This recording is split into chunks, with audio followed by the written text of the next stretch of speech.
Novo mês, novo trimestre. E o que é que isso significa para você? Olá, eu sou Lígia Teixeira, especialista em planejamento. E hoje eu vou te mostrar na prática como eu faço o meu planejamento e a minha revisão mensal. Fica comigo até o final e bora simplificar!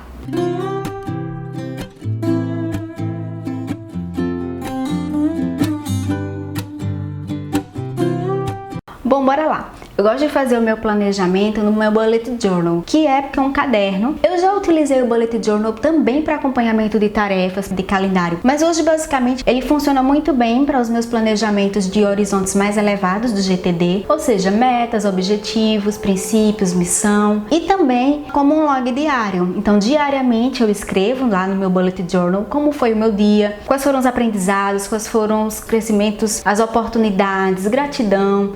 Ele funciona muito bem para isso. Então bora lá. O primeiro passo é fazer a minha revisão do mês anterior. Então eu gosto muito de fazer um mix de fotos de acontecimentos interessantes e importantes que foram no mês anterior. Não sei, acho que esse contato realmente com a foto, ele tem um diferencial e é muito interessante quando você monta, né, uma página assim com esses registros de conquistas, de coisas que aconteceram legais no mês anterior. Então eu vou mostrar aqui para vocês como ficou o meu no mês de fevereiro. Esse mês de março ainda não terminou, por isso que eu ainda não montei, mas o meu mês de fevereiro ele ficou dessa forma. E depois eu gosto de fazer um review. Eu uso ele no formato de mapa mental, em que eu coloco no meio, né, o mês, e eu vou puxando assim dados, números, metas que eu alcancei naquele mês e que foram relevantes. Então é muito interessante como fica o resultado final. Vou mostrar aqui para vocês também como foi o meu resultado de fevereiro. Você consegue visualizar. Então são números que eu gosto de destacar. Eu acho que fica super legal, super bacana. Você depois rever essa página em que você tem as fotos dos acontecimentos do teu mês e também esse review com vários dados, né, vários números referentes ao teu mês. Outra coisa que eu faço também é verificar quais foram as metas que eu atingi.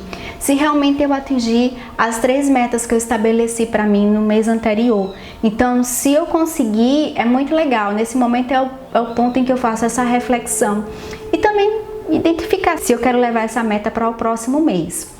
Bom, e uma particularidade desse planejamento é porque a gente está encerrando o ciclo do primeiro trimestre para começar o do segundo. Então, no final do ano passado, eu fiz o meu planejamento anual. E eu gosto de fazer essas pausas ao longo do ano para refletir se eu estou no caminho referente àquilo que eu planejei para mim no começo do ano ou não, né? Fazer um ajuste aí na rota. Então, assim, esse especificamente eu vou fazer uma revisão e um planejamento também para o próximo trimestre. Então, basicamente, o que é que eu faço? Eu gosto de atualizar a minha roda da vida. E o que é a roda da vida? A roda da vida é uma ferramenta de coaching em que você consegue analisar as áreas de foco, as áreas importantes da sua vida. E você dá uma nota. E eu gosto de fazer esse tipo de análise para saber, porque lá no final do ano passado eu fiz essa análise, consegui identificar as áreas da minha vida que precisavam de um pouco mais de atenção. Então, como é que eu faço? Eu gosto de desenhar a minha roda da vida, eu acho um processo muito gostoso, mas também você pode pegar lá no Google, tem vários sites, tem vários links, várias imagens com formatos de roda da vida. O conceito é que assim, você imagine que a sua vida ele é um carro e você é o motorista desse carro. E a forma como você vai conduzir esse carro é com o volante, e o volante é a sua roda da vida, ou seja, as suas áreas.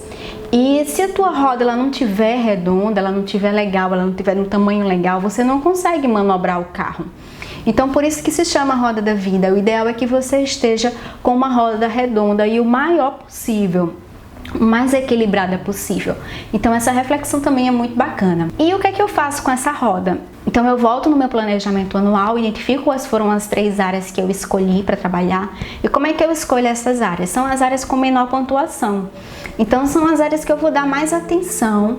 E aí, refazendo a roda da vida, eu identifico quais são essas 3 áreas que eu quero dar foco. E eu consigo fazer uma avaliação se as áreas que eu escolhi lá no começo do ano, se elas se repetem. Ou não, se eu já evoluí em alguma coisa e agora eu quero acrescentar uma outra área. Então isso é muito bom. E eu gosto de avaliar para cada área da vida o que é que teve de positivo referente ao trimestre anterior, o que é que teve de negativo. E também gosto de fazer uma proposta de crescimento.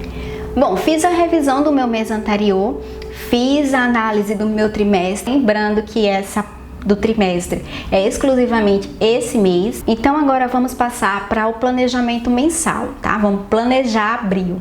Então como é que eu começo fazendo o meu planejamento mensal? Primeiro eu faço uma revisão semanal, tá? Para quê? Para eu poder revisar o meu sistema mesmo, fazer uma limpeza ali geral, dar uma clareza, um esvaziamento das minhas caixas de entrada físicas. Faço também um esvaziamento de tudo que está aqui na minha mente, vagando ainda.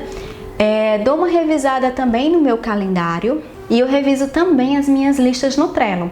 Então basicamente é isso que eu faço na minha revisão. Então eu gosto de fazer ela antes de fazer o meu planejamento mensal, porque aí eu já trago para o planejamento mensal informações mais atualizadas, tá? Não trago nada muito obsoleto que já está resolvido. Então quando eu estou montando a minha página do mês, o meu planejamento, eu gosto de trabalhar com alguma imagem ou alguma frase que traga algum significado que eu queira refletir durante aquele mês. Então eu gosto muito, porque quando eu estou revisitando essa página do planejamento, então eu fico sempre muito analisando. Então é uma mensagem que eu gosto de refletir ao longo do mês. E também eu gosto de escrever uma palavra. Essa palavra ela é específica porque ela funciona como um comando para o meu cérebro e ela me ajuda a conectar a minha essência lá no tipo 1 do Enneagrama.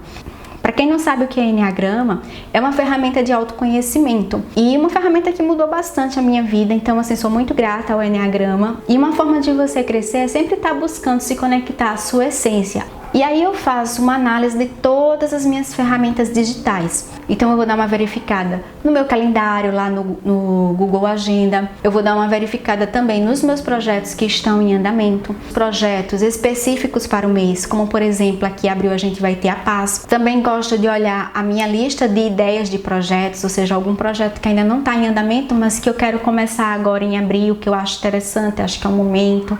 Aí depois que eu faço essa análise, eu estabeleço 3 metas que eu quero cumprir naquele mês. E depois que eu estabeleço essas 3 metas, existe o log do mês. No log do mês, eu não utilizo ele como um calendário, tipo assim, de coisas que eu vou fazer, não tá no futuro. Ele tá em registrar tudo aquilo que aconteceu no mês. Então ele começa meio que vazio e ao longo do mês eu vou preenchendo. Então tudo que eu fizer, eu vou colocando ali, vou registrando.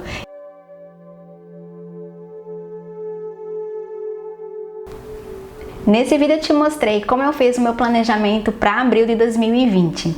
Se fez sentido para você, não esquece de curtir, comentar, compartilhar e também não esquece de acompanhar a gente lá nas outras redes. Gratidão por ter ficado comigo até o final e te espero no próximo vídeo. Até lá!